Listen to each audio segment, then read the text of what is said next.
Hello everyone! For today's ganap ay gagawa po tayo ng graduation garland. Yes po!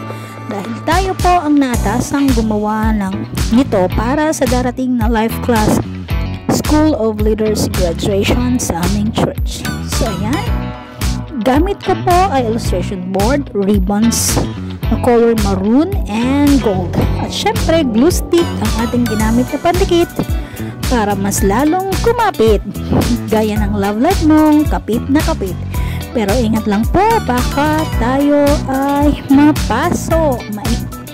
Mainit po kasi siya, tulad ng mainit na awayan ngayon ng mga DDS at ng mga DBM supporters. Char lang!